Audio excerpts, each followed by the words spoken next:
नमस्कार साथियों। आज मैं एक बहुत ही कॉमन टॉपिक जहां से विभिन्न प्रतियोगी परीक्षाओं में प्रश्न बनते रहते हैं उसकी चर्चा करेंगे और वो टॉपिक है लीप ईयर। तो आज हम लीप ईयर के बारे में समझेंगे कि लीप ईयर क्या है, कैसे लीप ईयर को पहचानें। तो आइए शुरू करते हैं हम आज का अपना टॉपिक लीप ईयर।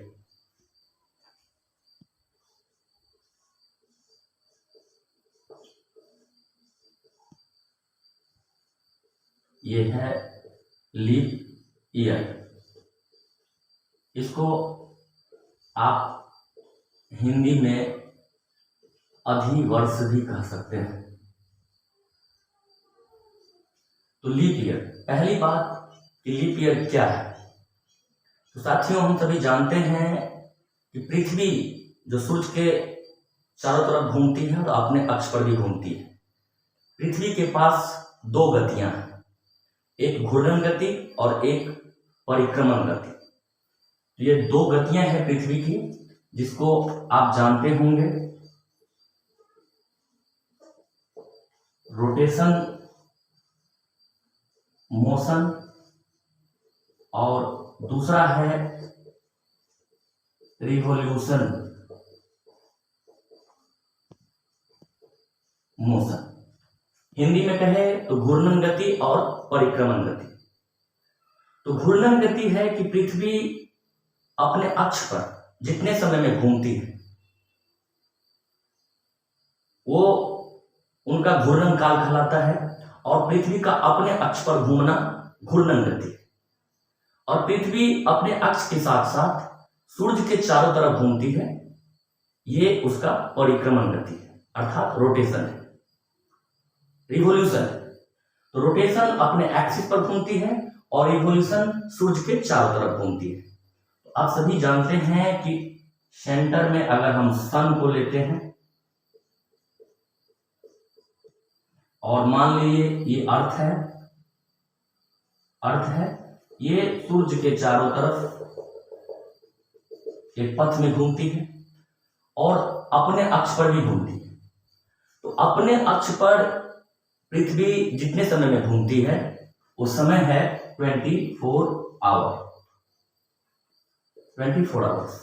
और ये 24 आवर्स एक भौगोलिक अर्थात पृथ्वी के एक दिन के बराबर होता है, जिसमें दिन और रात दोनों समाहित होते हैं।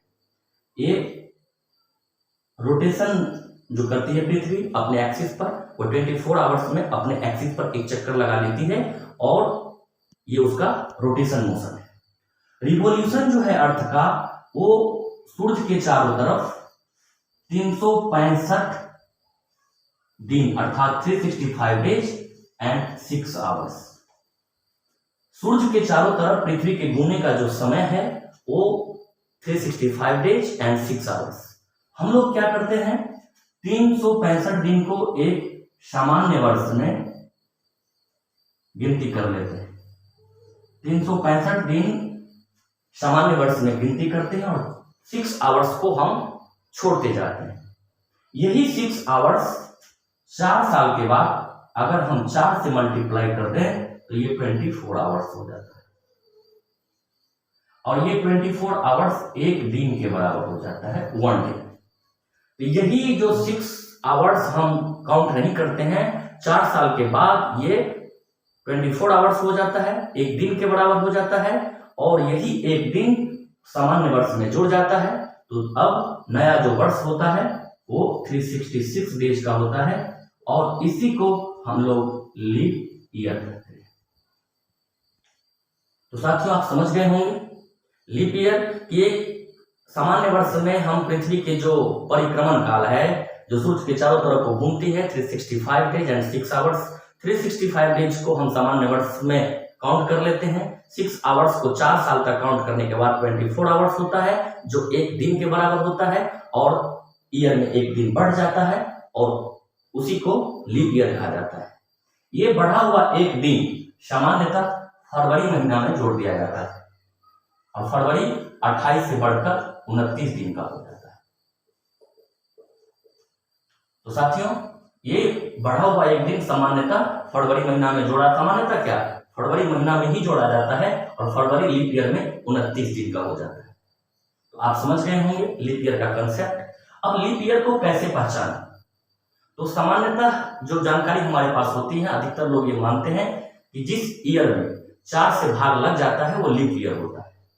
सामान्य जानकारी है कि सामान्यतः 4 से भाग लग जाए तो वो लीप ईयर कहलाता है। जैसे हम लेते हैं एग्जाम्पल 2020, 2024, तो 4 से भाग लगने की बात हो रही है तो हम मैथमेटिक्स में आ जाएंगे, 4 से विभाज्यता के नियम को समझेंगे। यदि किसी संख्या का अंतिम 2 अंक 4 से विभाजित हो जाती है तो वो संख्या 4 से विभाजित मानी जाती है। आप देख सकते हैं यहाँ 20 है, 24 है, ये सभी 4 से विभाजित हो रहे हैं, तो ये ईयर भी 4 से विभाजित हो जा रहे हैं।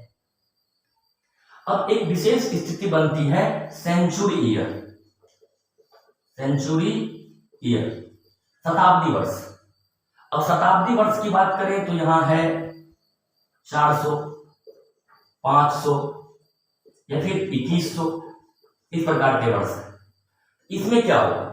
तो अगर विभाज्यता के नियम की हम बात करते हैं, 4 से विभाज्यता के नियम, तो ये भी है कि यदि किसी संख्या के अंतिम 2 अंक 0 है तो वो 4 से कट जाएगा, अर्थात सभी शताब्दी वर्ष 4 से विभाजित हो जाएगी, लेकिन सभी शताब्दी वर्ष लीप ईयर नहीं है।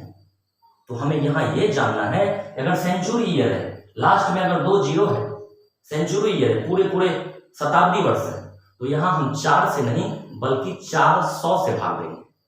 ऐसे वर्ष में हम 4 से नहीं बल्कि 400 से भाग देंगे, और अगर वो 400 से कट जाता है, 400 से डिविजिबल हो जाता है, तो वो लीप ईयर माना जाएगा। जैसे आप देख सकते हैं कि 400, तो ये 400 जो है अगर हम 400 से भाग दें तो ये कट जाएगा, मतलब ये लीप ईयर है।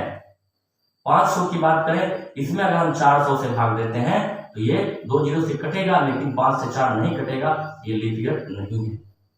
2100 की बात करें, 4 से देंगे तो 2 0 से 2 0 कैंसिल हो जाएगा और 4 21 से नहीं कटेगा, इट मीन्स ये भी लीप ईयर नहीं है।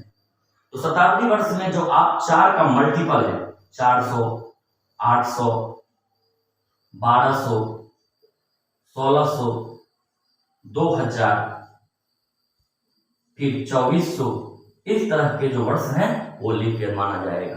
अर्थात सामान्य जो वर्ष हैं उसमें 4 से भाग देंगे, लेकिन अगर शताब्दी वर्ष है तो हम 400 से भाग देंगे।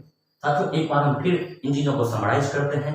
लीप ईयर जिसे अधिवर्ष कहा जाता है, इसका जो भौगोलिक आधार है वो ये है कि पृथ्वी सूर्य के चारों तरफ घूमती है, उसे परिक्रमण गति कहते हैं। पृथ्वी अपने अक्ष पर घूमती है, उसे घूर्णन गति अर्थात रोटेशन मोशन कहते हैं। रोटेशन मोशन का टाइम पीरियड 24 आवर्स है, जिसके कारण दिन और रात होता है। रिवोल्यूशन का जो पीरियड है, अर्थात पृथ्वी के सूर्य के चारों तरफ जो चक्कर लगाने का समय है वो 365 दिन 6 घंटा है।